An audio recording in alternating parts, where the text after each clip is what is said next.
It's time for the Spoony One! Wrestling Show! It's time for the Spoony One! Oh, this Wrestle thing is a curse. So, I'm going to PAX. This is a true story. And I turn my phone on and I get email. So this is Thursday. No, this is Friday. Okay, so I get off the plane. And I haven't seen Impact. And I get my inbox and my Twitter. I get so many direct messages that say, "Dude, Impact was horrible." And I emailed back. I was like, "It's always horrible." And they're like, "No, seriously, it's fucking bad." So that's what I have to look forward to. Is when I get back and I've got all this PAX stuff to do, and I'm almost done with it. There's only one more, but I have to go back, and sure enough, I have to watch Impact, and even people, it's so bad that people are even commenting above and beyond the normal badness of Impact. And yeah, it was bad. It was really, really bad. And I'm actually not going to talk about it because I actually have read spoilers for the next few weeks. So my recollection of events is kind of compressed. Like the next week or 2 weeks is kind of compressed. And so I got last week, this week, which didn't air, and last week, the week before that, and this week, because last week it didn't air. And instead of airing this week, there was an online web show called the Bound for Glory Kickoff Show, which was essentially just an excuse to sell posters and various merchandise, and an interview with Dixie Carter. But yeah, I didn't take notes on the last Impact, but it was horrendously bad. In fact, I almost should go back and watch the old Impact and just do a special episode for that one, because that was, even for Impact, that was top 10 bad. It was bad. And I wish I could remember. Honestly, I've blocked it from my memory. I know it was really, really bad, though. So, I'm not going to go into it that much, except to address the title situation. And I went on a rampage on this on Twitter, because when I went on my Twitter rampage, I was actually watching it in the background, and I was commenting on it there. So I was like, I wasn't going to talk about it here, but here it is. Either this week or the week after, Rob Van Dam comes back, and he wants to fight Abyss because Abyss beat him up with the 2x4 with nails in it. So this is so stupid for so many reasons. I'll just run down the chain of events and see if you can stop me where this gets dumb. Okay. Rob Van Dam gets taken out by Abyss. Hospitalized, in fact. To the point that he can no longer defend his World Heavyweight Championship. 2. TNA management strips him of the title because he can't defend it, and then announces a tournament. A 2-month tournament to determine a new champion. A tournament which, by the way, completely circumvents the top 10 contender ranking system, which, in my mind, is specifically designed to clear up any ambiguity as to the line of succession as to who should be champion. You do a tournament when it's not clear who the champion should be. When you have a top 10 ranking system, shouldn't it be very clear who the champion should be if the champion is eliminated, as in the number 1 contender? Or, failing that, you take the number 1 and the number 2 contenders, and you have a match to determine the interim championship. That's what an interim championship is. So, ignoring that, which, mighty big fucking thing to ignore, but let's ignore that. This tournament will end at Bound for Glory. Okay? Rob Van Dam has Bound for Glory, which, by the way, is a week to 2 weeks after Rob Van Dam returns from his injury. The tournament to determine a new champion will conclude after the injured champion has returned to action.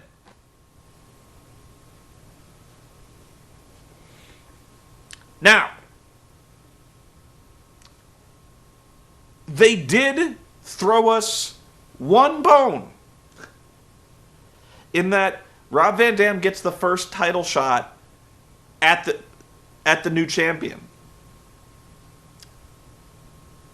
A sliver of logic in a world of madness. However, again, that's why you have an interim championship. That's when the former champion returns, he and the interim champion have a match. God, it's fucking stupid. Fucking stupid.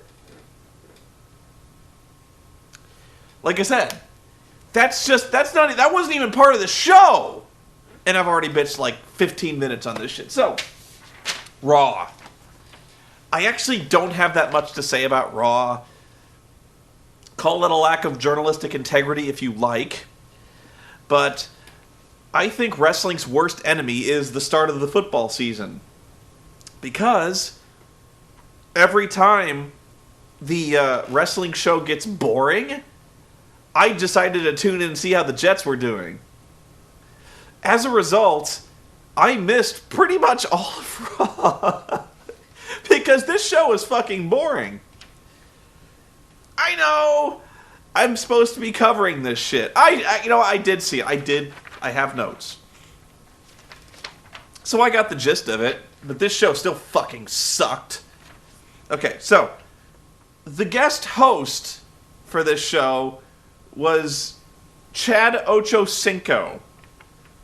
Right away, you're just like, remote. But no, Ochocinco comes out. And I don't know why he's out there. Mainly he's out there so The Miz can come out and get some cheap heat by bashing on the Bengals. Heat which, I have to admit, is pretty richly deserved. He talked about like how him and T.O. went to the locker room at halftime and missed the Hail Mary pass, which, actually pretty much legitimately did cost them some points. And the GM buzzes in. That thing where the magic laptop keeps buzzing in. And here's the thing. He buzzed in like 30 fucking times in this show. They've actually somehow managed to make that really annoying thing work. To where they know it's bad. And they're kind of embracing it by the fact that Michael Cole is now like well and fully just straight out heel. I'll have more about that later. But every time the motherfucker gets an email, the lights dim and it's doo-doo-doo, and Cole stands up and he raises his arms. He's like, "Everybody, may I have your attention, please? I am receiving an email from the general manager." And he steps up to his podium and he's like, "Everybody," and I quote.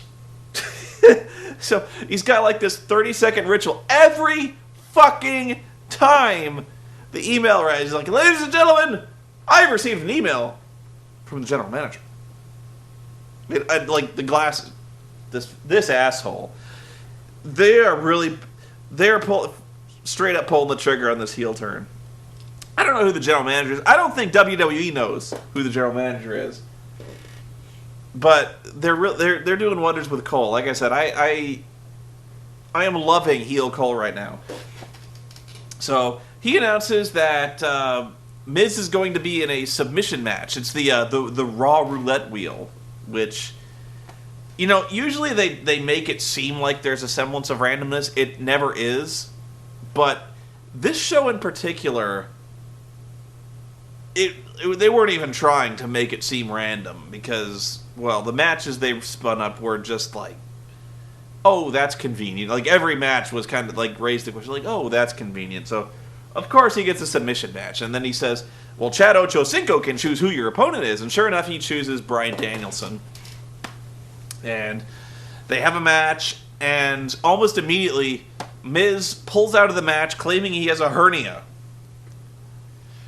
And Cole, because he's super heel, and seriously, like, Cole really wants the Miz's cock up his ass. He really wants the Miz jizz, like, the jizz of the Miz, like, big time. And so, like, it's really funny how Cole marks out for the Miz, like, every time. Like you know that schoolboy voice that I was talking about, like Mike Tenay?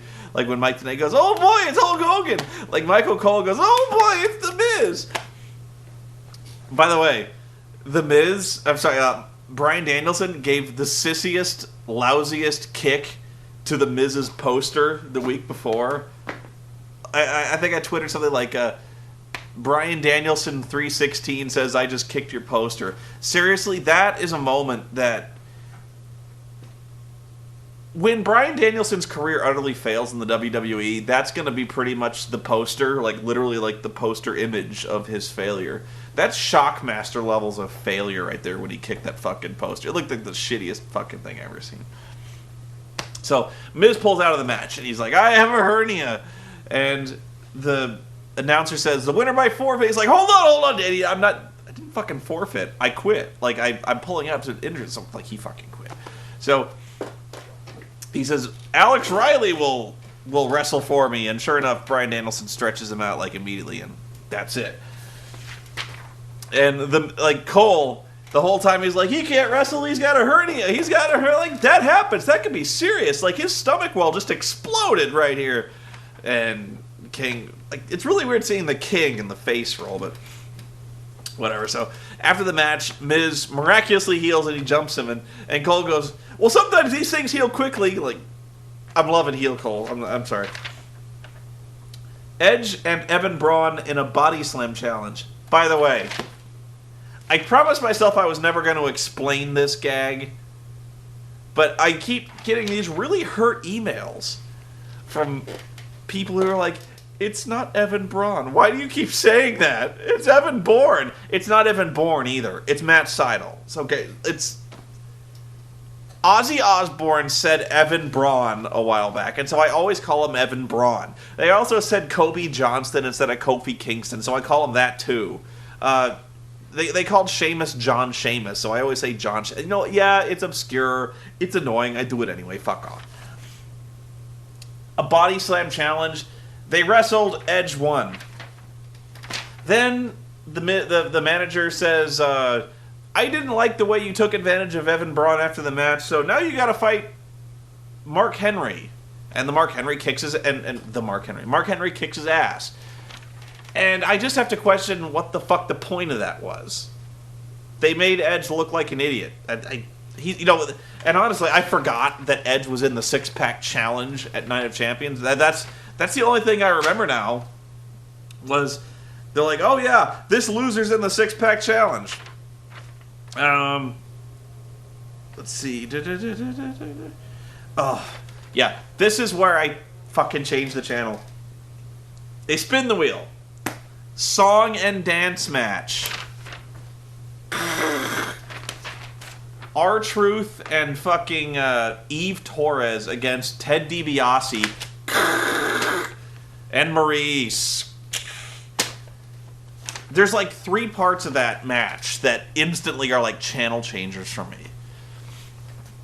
Song and dance, R-Truth and Ted DiBiase. This is like the black hole of excitement right here. And this is the exact moment where I start screaming at the fucking television to wrestle! Song and dance match. Wrestle! No, they don't wrestle. They start singing. R-Truth, you know what, honestly? I thank fucking heaven that R-Truth is singing a new song now. It's horrible too, but at least it's new. It's not that fucking what's up thing. Ted DiBiase says, "This is ridiculous and stupid." I know.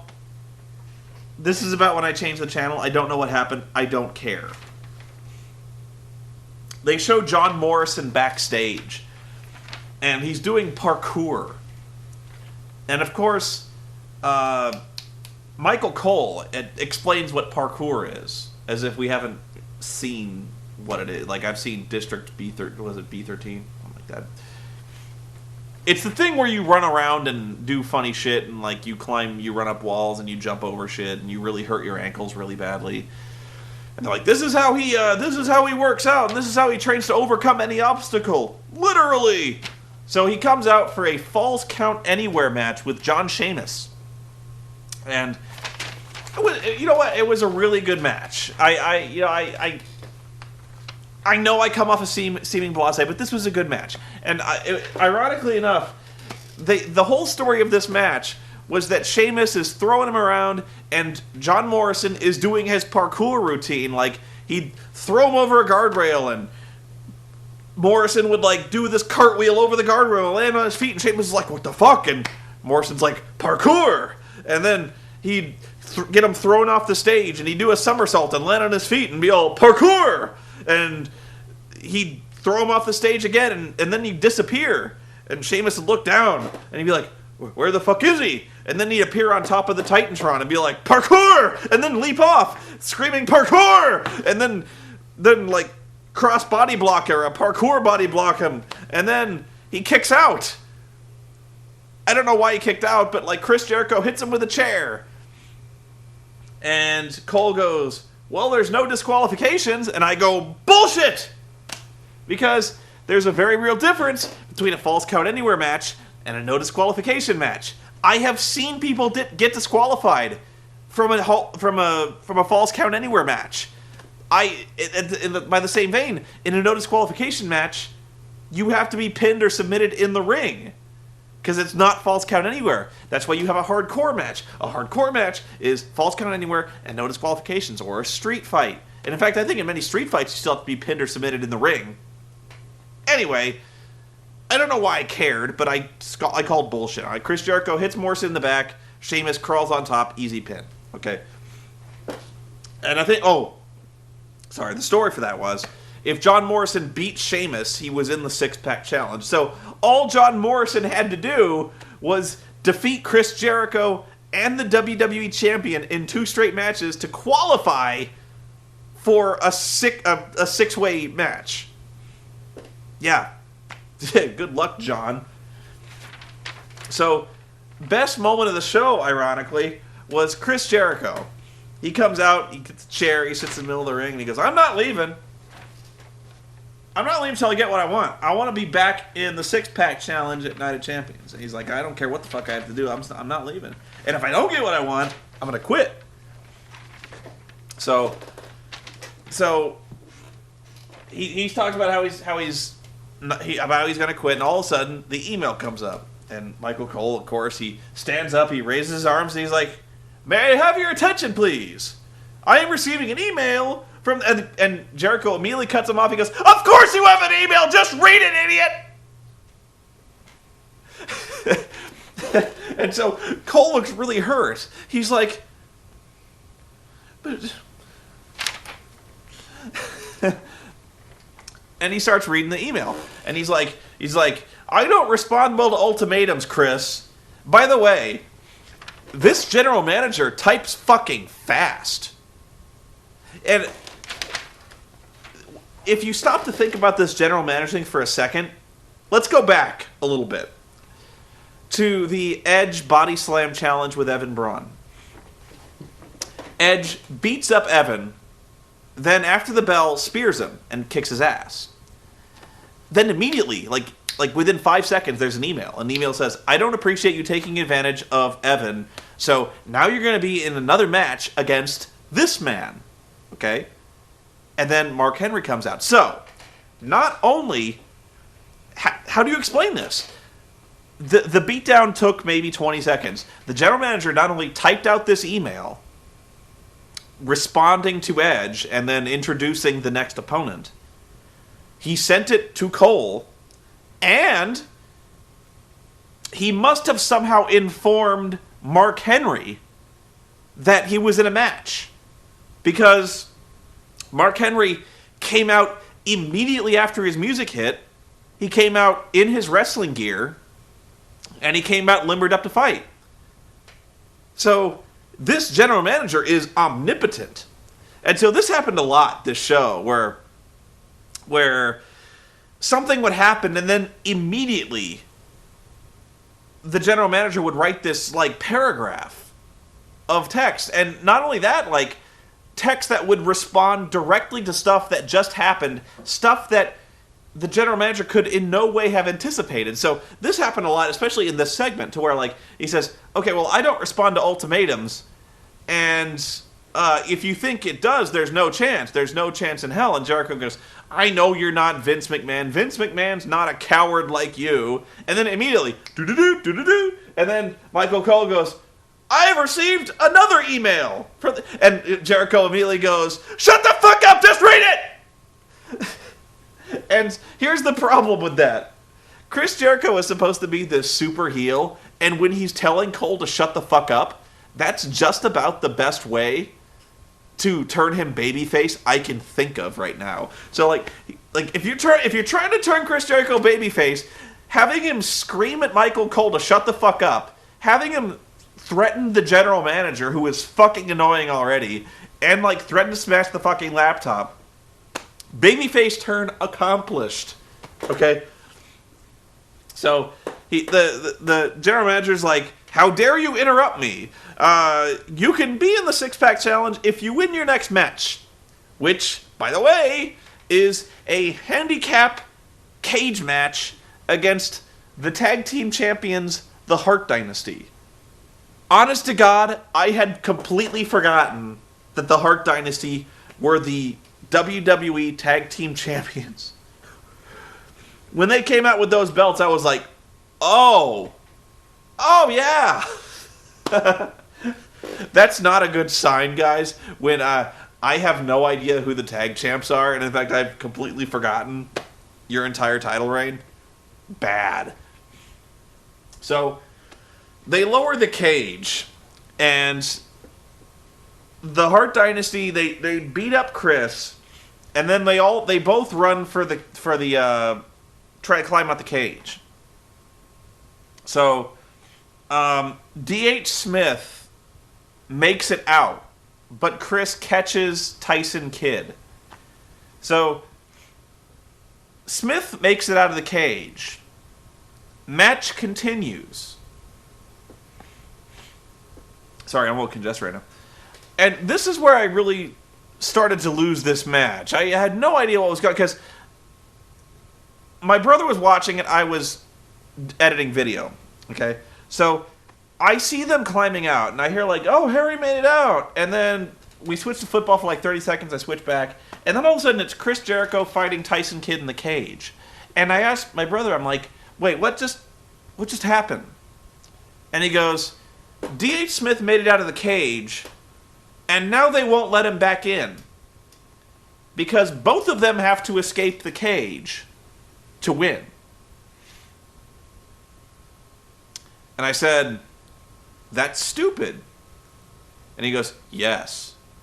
And I say, why doesn't Harry Smith just climb back in the cage?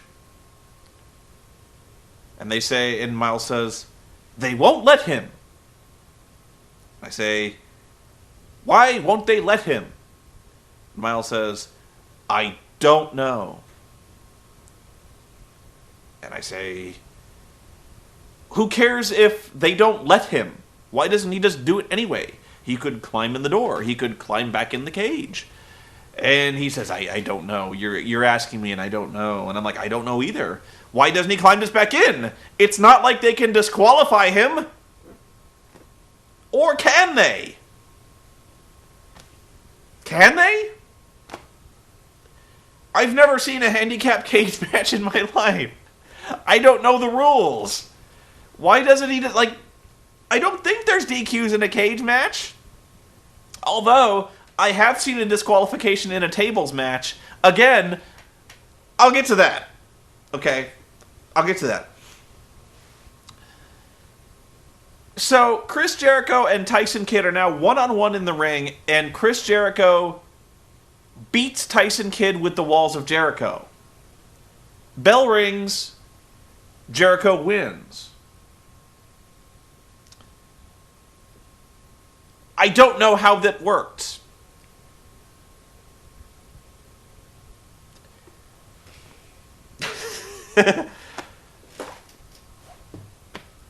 I know I've fallen silent here for a second. I'm just trying to understand. Like, Smith goes out of the ring and is eliminated. Jericho beats one of them and wins. Shouldn't he have to beat both of them? I don't know.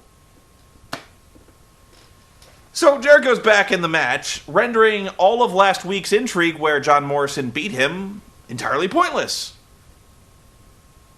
Okay. That was a long way to go for not a whole lot, and I still don't understand that match. I may be making a mountain out of a molehill, but that was some pretty fucking stupid booking. Goldust and William Regal in a Trading Places match, where Goldust dressed like William Regal and William Regal dressed up like Goldust. I changed the channel. Randy Orton versus John Cena in a tables match, or as I like to call it,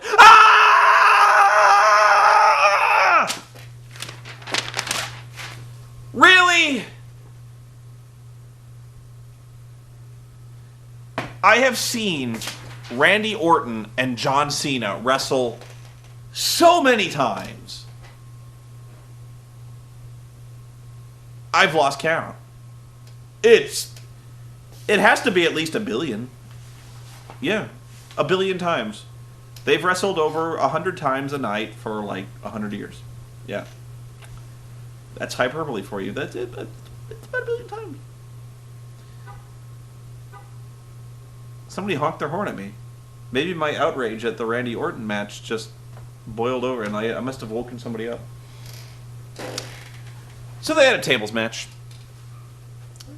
We've apparently forgotten about that time when... Well, you know that time when Randy Orton tried to murder John Cena with explosives?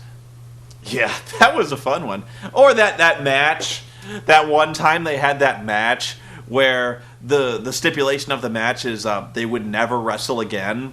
That was like 1.5 years ago. That was good time. So here they are wrestling again, a tables match, and sure enough, everyone and their fucking sister interfered in this match, which should be a disqualification. And I know they said there's no DQs in a table match, but yes, there are, because I have seen them. I have seen disqualifications in tables matches. I've seen disqualifications in chairs. There was a chairs match. I've seen this happen in a TLC match, and I've seen it happen in a chairs match. And I can't remember who wrestled, but there was this time, it was like, I think it was Teddy Long overruled a decision because somebody used a weapon that was not a chair in a chairs match. I think it was CM Punk. I can't remember.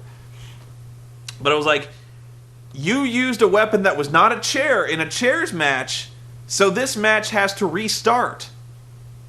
I'm just saying, in a tables match, if someone interferes, DQ, okay? Now, everyone fucking interfered in this match. There was a really weird spot in this match. I still don't know what the fuck happened.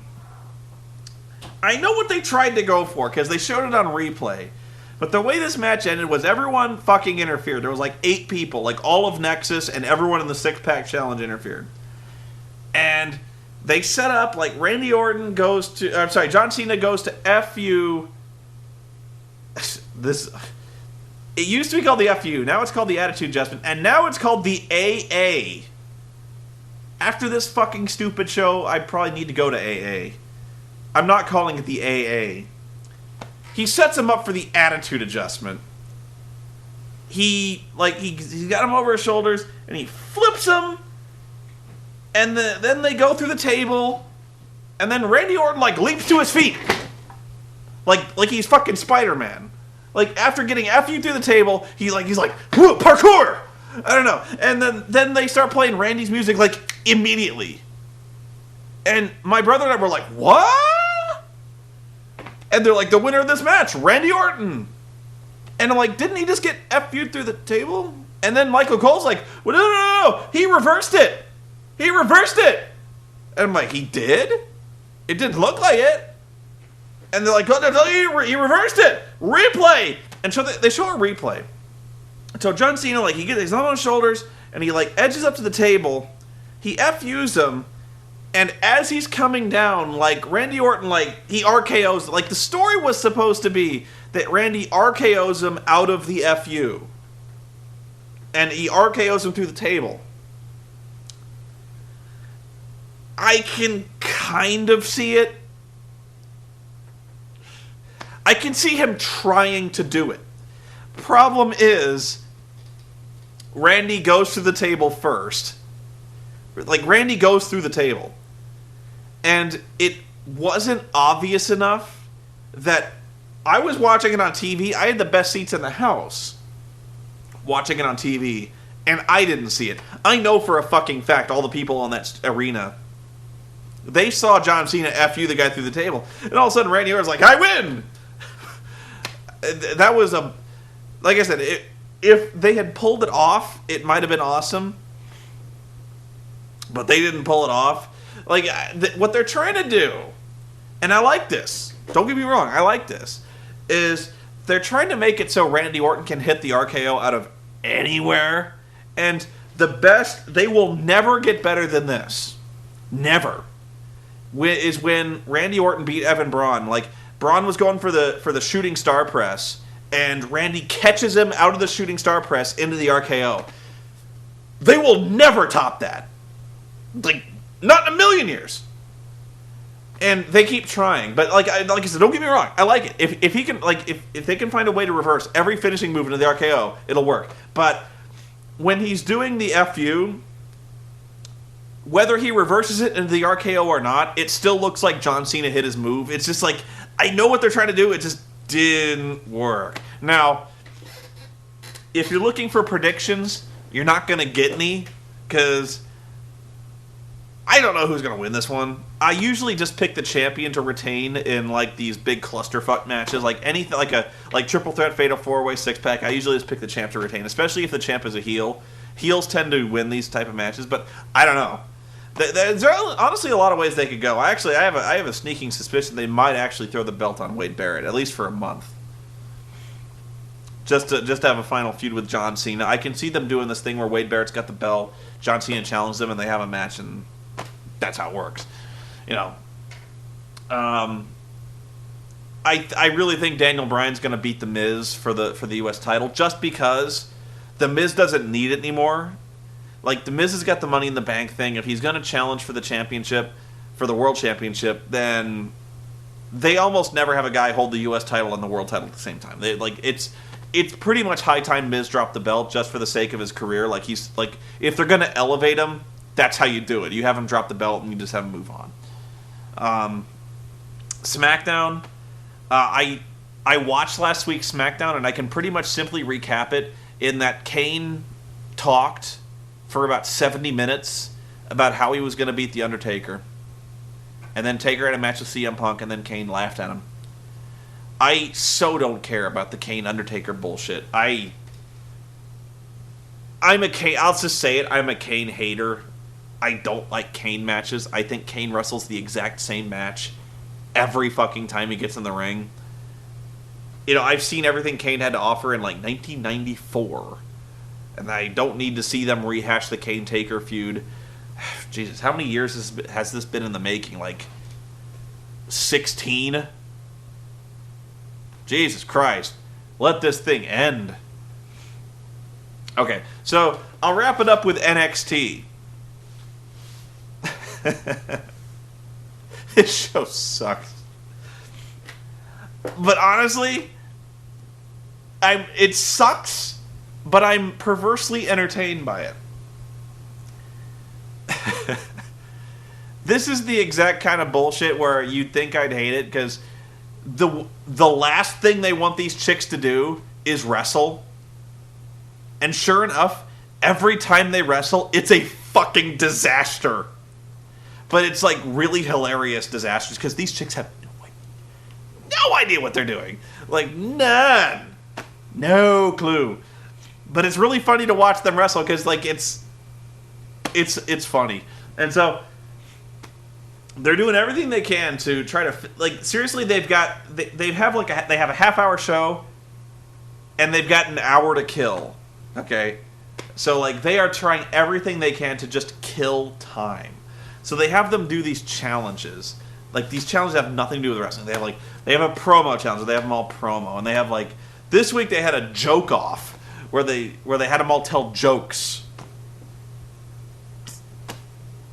And they have obstacle. They're gonna have an obstacle course like every week. I'm calling it right now. Like every fucking week, obstacle course. But I'm not gonna recap the matches because they're just stupid. The real news of this one is that Primo is still employed.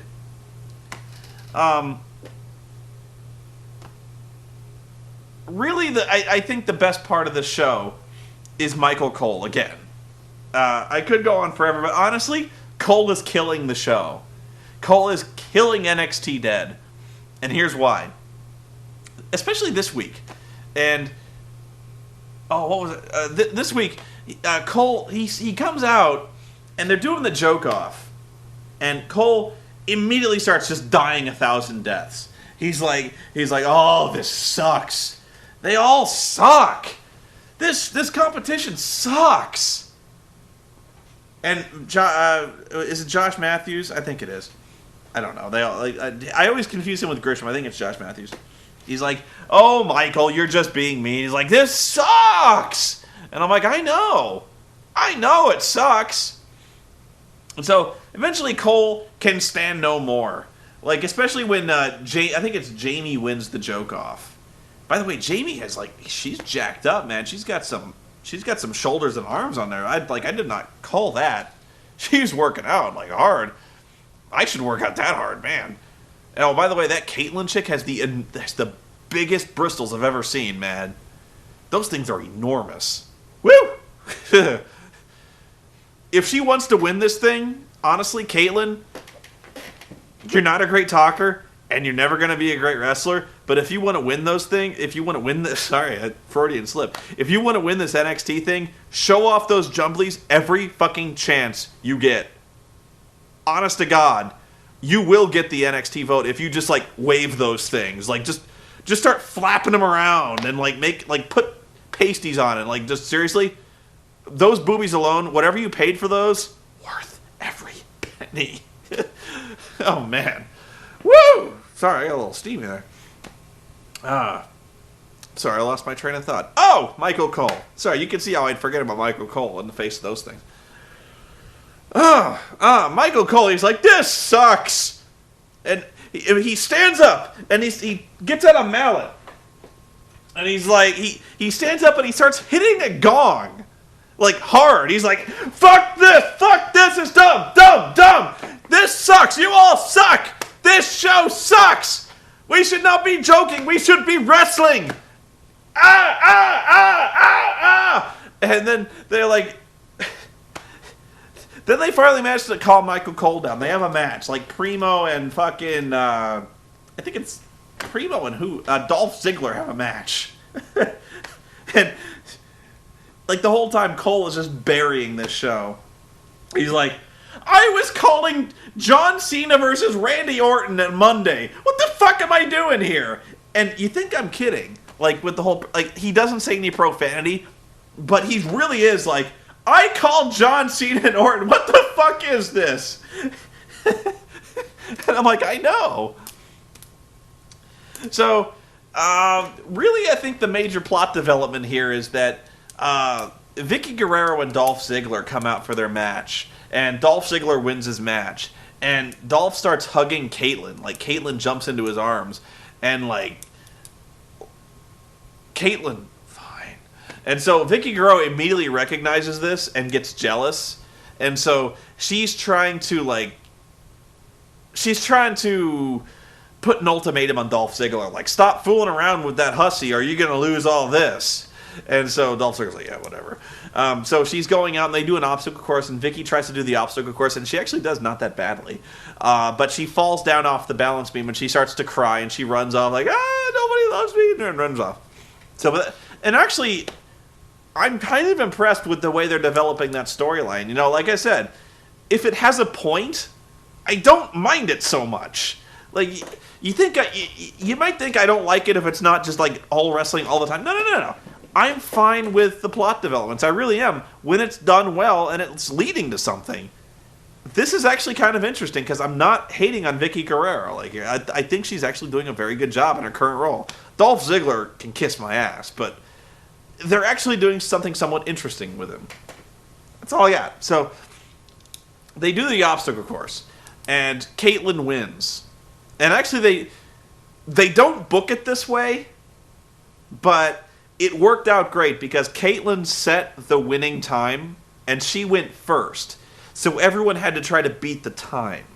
Okay? So that was actually kind of interesting. You know, had they gone another way where, like the second to last person set the winning time and the last person was lame. But two things about this obstacle course. These chicks, every time I saw them do push-ups, I've been in gym class.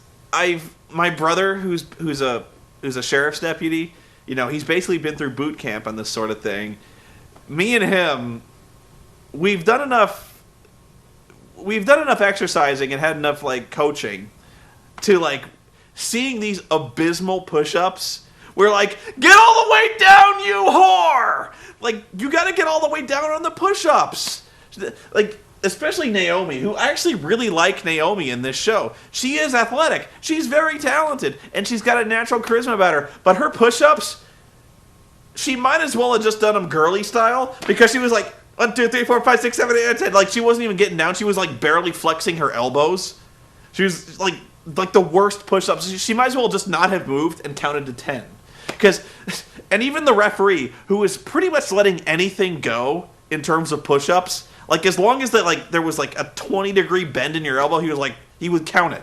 This, he was like, I can't count this. Like, no, fuck you. Get back down there and do the fucking push-ups. She did those push-ups like 3 times. She did 10. She was like, what are they going to do? She'd get up and the ref would be like, no, fucking do the push-ups. And she'd be like, what are they going to do? Doing a little more. And he's like, no, do the push-ups. And finally she did the push-ups. And by now it was like 2 minutes in. Like the winning time was 36 seconds. She was 2 minutes in doing these fucking push-ups. She looked so pissed off. Like she was robbed that they were letting these fucking horrible push-ups go. I was like, put those titties on the ground, okay? Do the fucking push-ups.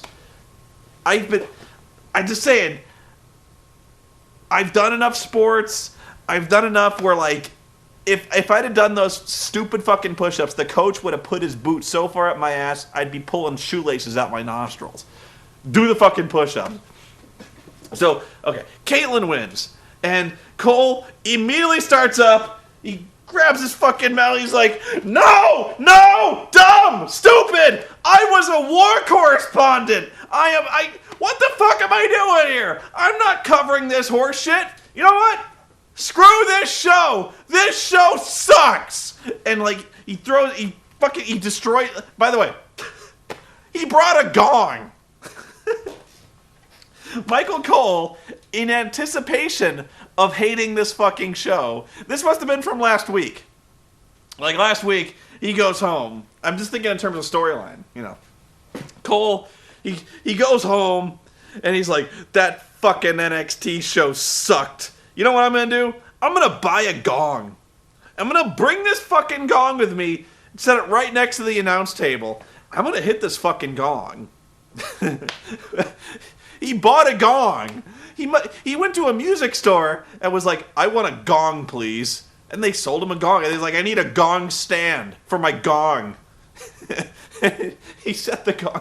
Nobody questioned. Like, this whole thing was right next to him the whole time. Josh Matthews did not question the presence of the gong until he started hitting the gong. So he basically fucking destroys this gong. And he's like, I'm off this fucking clown shoe show. Ah! And he gets up and he starts walking out. And the crowd is pretty much firmly behind him at this point. Because we're like, yeah, we know. So he walks out and he's like, he keeps yelling, stupid! Dumb! Stupid! Dumb! Dumb! And he just keeps leaving. He like the whole way up the ramp, he's just like, dumb! This show is dumb! And he leaves, and I'm like, I know, Michael. I know it is. Oh, I forgot. There's a moment during the joke off. And a lot of people posted on Twitter about the joke off, thinking I would hate it, and I did. But there was a moment that gave me endless hilarity during the joke off, where they've all told their jokes, Cole's done his gong bit, and fucking Stryker, he starts going down the line. He's like, okay, everybody, who do you think won? Could it be Naomi? Like nobody cares. And they go, all right, who do you think? How do you think AJ? Boo! What about Jamie? And then, like, they go, and then they cut to the crowd. I seriously watched this 4 times, because this was fucking hilarious. He goes, what about Jamie? And then they cut to the crowd. There was so much in this crowd that I found hilarious. The reason I watched it 4 times, because not only was it funny, but because there was so much to take in this one picture. I saw something new every fucking time. Okay? So here's what happened. He goes, the audience is supposed to judge the winner of the joke-off. So they cut to the audience. The first thing I see is this guy who is just doing this. Like, this guy is completely face-palming. He's like, oh, Jesus. Then I rewind. I go back. There's like this old couple. And there's the old couple looks so bored. They're like, this old man is just like just honestly, like just knuckles dug into his skull, like, just, oh, I wish I was dead. Why can't the Grim Reaper just claim me now? Then I rewind it. I watch it again. There's a guy just posting on fucking Twitter. Like, all you see is him and his phone. And he's just like, he's thumbs deep in his fucking phone, just twittering something. Not even paying attention to the shit that's going on. Right? I think he's right next to the face palm guy. Like, the guy's just like, and the other guy's like, I know. I'm watching shitty diva search. Haha. LOL, this sucks. WTF. I'm forgetting one guy. I know I am. I think there's like another group of people. Like, there's a guy and his girlfriend who aren't even paying attention. Like, they're clearly just like talking to each other, not giving a shit about this show. But I'm gonna post this picture. I've actually got it on my camera. I have a PVR, but I was like, fuck it. I took a photograph. Hopefully it'll come through. If not, I'll PVR it. But I'm gonna leave you with that. And next week we're gonna watch TNA Impact, or this Thursday we're gonna watch TNA Impact, where the Pope turns heel for no reason. See you next time.